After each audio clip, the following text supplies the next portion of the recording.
She said it at the corner of Orchard and Vine, which is 3 blocks from her building and 5 from mine, which meant she had been holding my hand for longer than I had been counting, and I had not once considered letting go. She said it the way you say things when you are not quite fully inside your own words, with the specific softness of someone who is telling the truth and would not have said it sober, and has, in this particular unguarded window, stopped pretending it was only about the distance. I looked at her. She was looking at the pavement with great concentration, her hand in mine, her shoes doing a reasonable job of keeping up with the evening's requirements. The streetlight on Orchard was the amber kind that makes everything look warmer than it is, and the October air had the cold that comes after 9 in the evening. And I thought, I have been walking this woman home for 4 blocks, and she has just said just a little further, and I am not certain she is talking about the walk. I kept walking. I didn't say anything. I held her hand, and I kept walking, and I thought about the word further for the rest of the night. My name is Patrick Dolan. I'm 33. I work in structural surveying, buildings, mostly, the kind of work where you spend a lot of time looking at things that are holding up and deciding whether they will continue to. I live on the 3rd floor of a converted terrace in a street that is quiet enough that you know your neighbors, and loud enough on weekend nights that you know them rather better than intended. I have an organized flat, ink-stained hands, and a habit of going to the pub on Friday evenings with a paperback I always mean to read and rarely manage. I had been doing this for 2 years. She had been there, at the pub, for most of those Fridays. This had become a situation I was managing with decreasing effectiveness. Her name is Rosie Barlow. She was 29 when she moved into the building across the street 2 years ago, the yellow door, which I knew before I knew anything else about her, because the door had been red when the previous tenant was there, and she had painted it yellow within a week of moving in, which told me something about a person before they had said a single word. She worked as a primary school teacher, which explained a great deal about her, the patience, the particular gift for making complicated things feel simple, the way she could be in a room with several conflicting things happening at once and remain, somehow, the still point of it. She had warm brown eyes and the kind of laugh that arrived before she was ready for it and was therefore always real. She kept a small wooden dish on the ledge outside her front door for her spare key, which was either very trusting or an accurate assessment of the neighborhood, and I had decided, over 2 years, that it was both. She carried a paperback of her own to the Friday pub, which is how we had started talking. She had the same edition of a novel I had read the previous year, and I had mentioned it, and she had argued with me about the ending for 20 minutes, and I had been back every Friday since, not only because of her, but not because of her. That paperback was at the pub every Friday.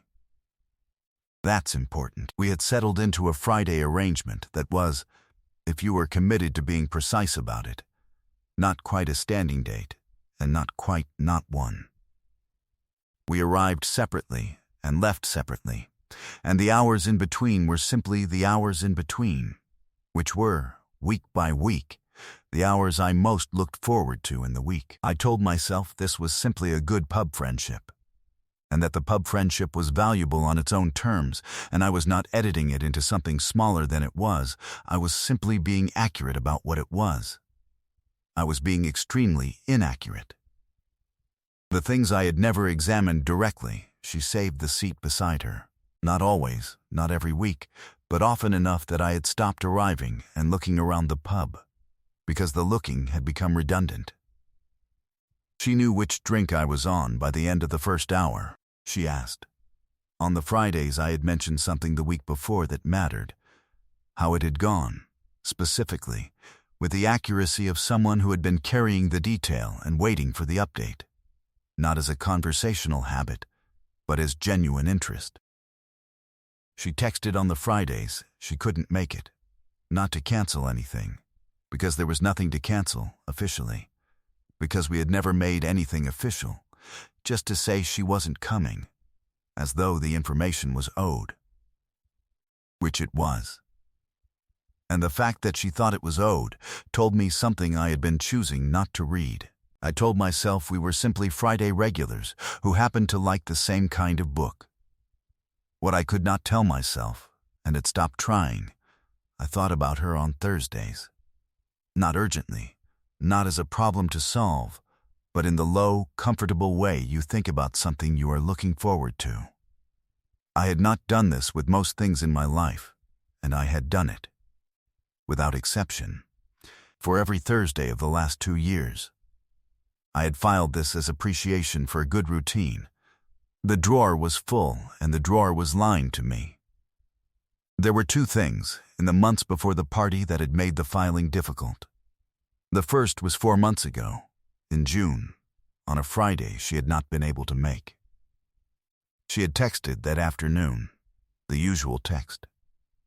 The one that said she wasn't coming, as though the information was owed, and she had added, at the end, "I'm sorry. I know Fridays are yours too." I had read this 3 times. I had read it 3 times because it said 2 things in one sentence: that the Friday was mine, meaning something real, and that she knew it was, meaning she had been thinking about what it was. I had put my phone down and thought about the word yours for the rest of that afternoon, and then I had gone to the pub by myself with my paperback, and I had, for the first time, read it. The reading was less satisfying than the conversation. This was useful information. The second thing was 6 weeks ago. On a Friday, I had arrived late. A survey had run over, which happened, and I had sent her a text on the way to say I was running 40 minutes behind. When I arrived, she was at the usual table in the usual seat, and the seat beside her was empty, which meant she had been holding it for 40 minutes, and beside the empty seat was a drink, a pint, my usual order, which she had got in when she knew I was coming. So it would be fresh when I arrived. She looked up when I came in and looked at the drink, and then at me in the way she did when she had done something and was being slightly businesslike about the fact of it. I sat down. I picked up the drink. I said thank you. She said, "It's still cold," as though the temperature were the relevant thing. I thought about the drink for the rest of the evening, and for a significant portion of the following week, and I told myself it was simply consideration, and the telling became, in the 6th week, something I had stopped doing with any conviction. Tonight was not a Friday. Tonight was a Saturday in October, a birthday party for a mutual acquaintance I hadn't expected to see her at, held in the upstairs room of a different pub 3 streets from the usual one. I had arrived at 8. She had arrived at 8:30 in the specific way she arrived at things, slightly warm from walking quickly, coat not quite off yet, looking around the room with the attention of someone deciding where to put down roots. She had found me before she found the birthday person. She had crossed the room directly. She had looked at my empty drink and said, "How long ago?" And I had said 10 minutes, and she had turned to the bar and come back with 2, and that was the established order of the evening. 2 hours. I counted them later. 2 hours of the birthday party in which we sat in the corner of the upstairs room and talked about everything we talked about on Fridays, plus some things we didn't. A book she was angry about. A survey I'd done the previous week of a building that had surprised me with its structural integrity.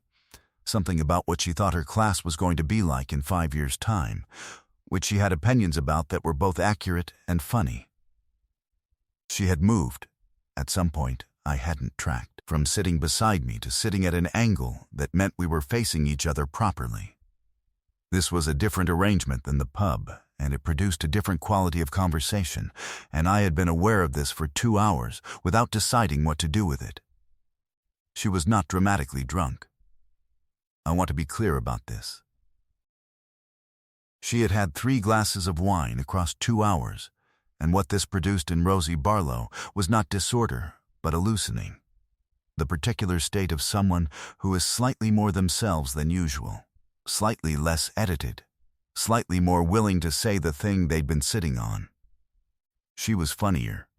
She leaned in when she was making a point. She had stopped. Somewhere in the second hour, the slight composure she maintained without appearing to maintain it. At 10:30, she said she should head home. I said I'd walk with her.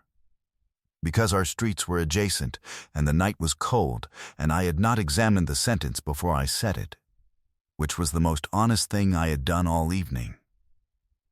We left together. The October night was cold, in the specific way of October nights that have been cold all day and not warmed up.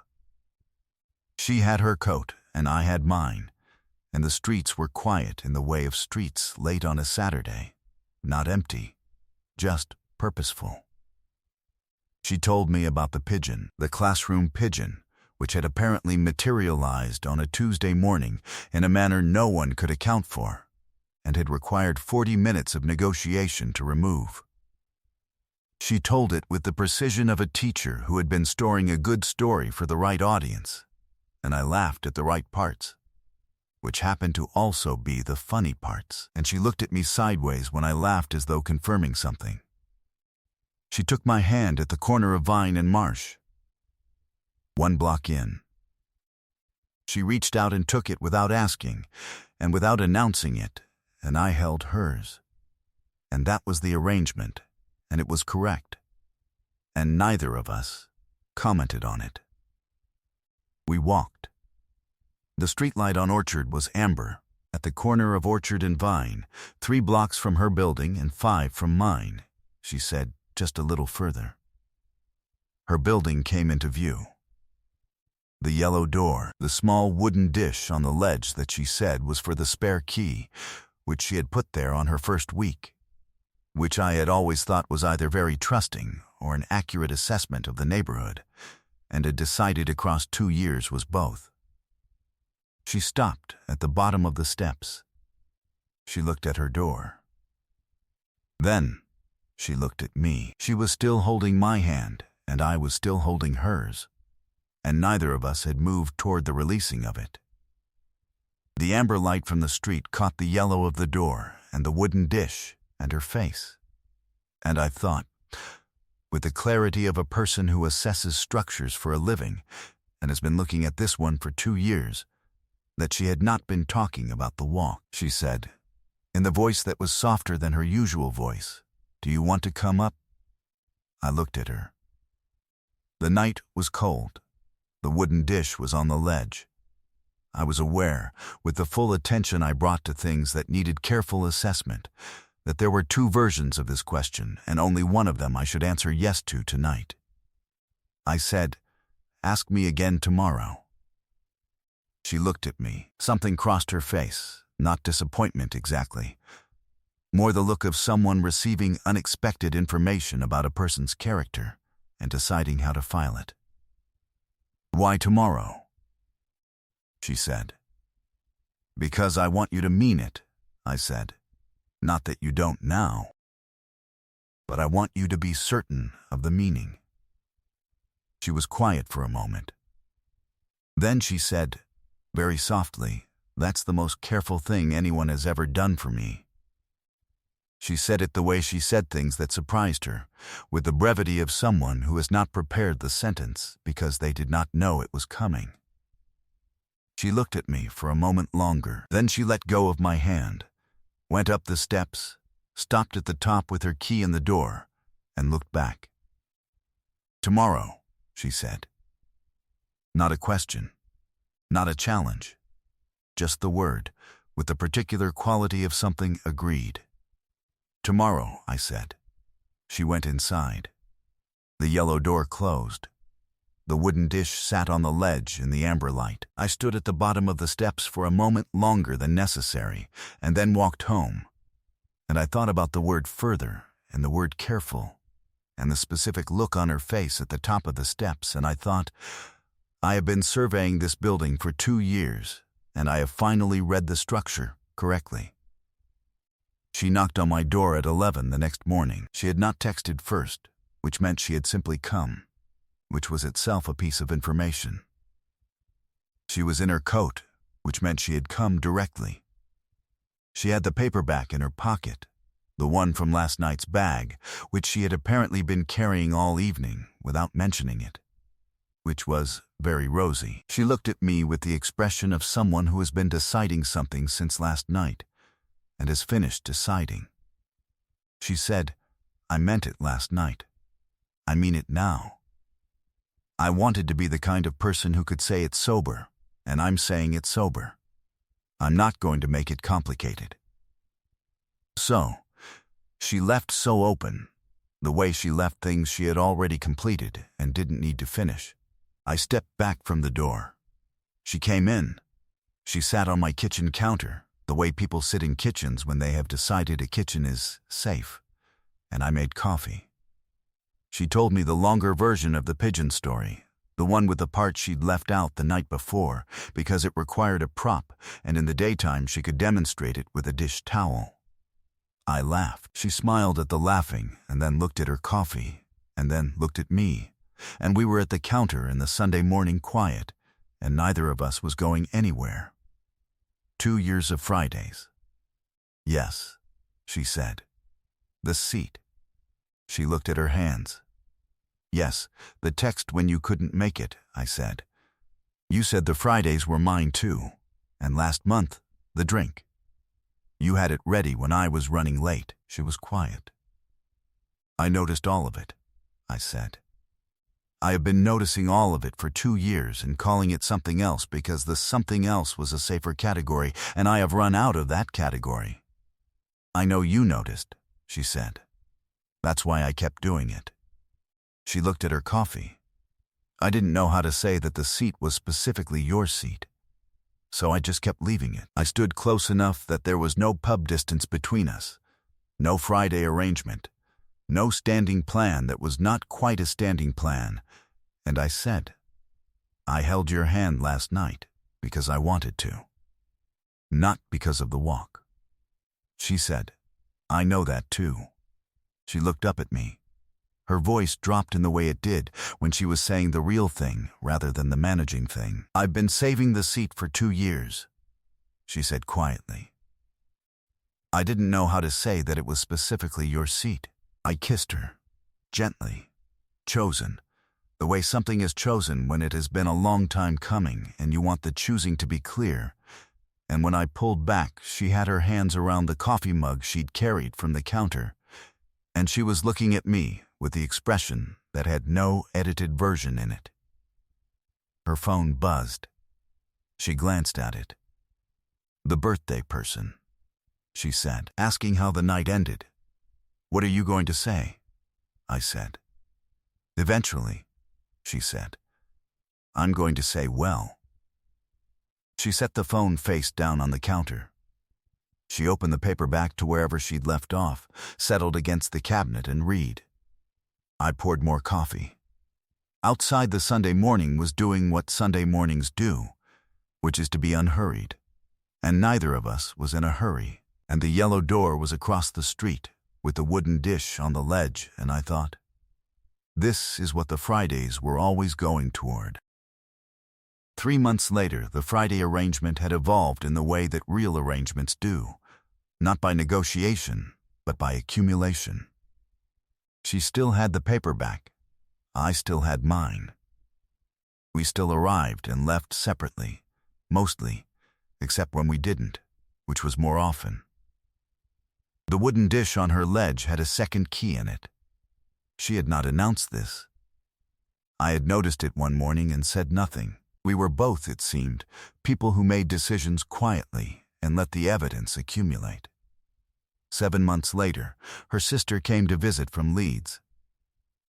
She had heard about me, apparently, in the specific volume that means someone has mentioned you with frequency and particular emphasis. Her sister looked at me, looked at Rosie and said, "She described you as the one who waited." She said it like it was a category, which it was. I asked her what that meant, and she said, "He walked me home, and I asked him in, and he said, "Ask me tomorrow." She was quiet for a moment. Then she said, looking at me, she talked about that for a week. Rosie said, from behind the expression she used when she was trying not to confirm something, "That's an exaggeration." Her sister said, "It was 10 days. 2 years later, when people asked how it started, she told the version with the hand. The corner of Vine and Marsh, the amber streetlight, just a little further. Because she said the hand was the honest beginning, the place where she had stopped pretending it was only about the walk. What she always added, at the end, quietly, she hadn't been talking about the walk. She had known that when she said it.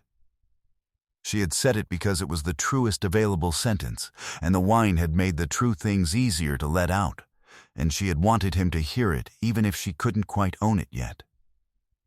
And then he had walked her to the door and said, "Ask me tomorrow," and she had gone inside and thought, he heard it. He heard exactly what I meant. Nothing important had appeared overnight. It had simply stopped hiding. What would you have done if someone held your hand on the walk home and said just a little further in a voice that wasn't only about the distance? And have you ever said the real thing sideways, wrapped in something that could be taken literally because the direct version felt too large to say out loud? Tell me in the comments. If you liked this one, leave a like, subscribe, and I'll see you in the next one.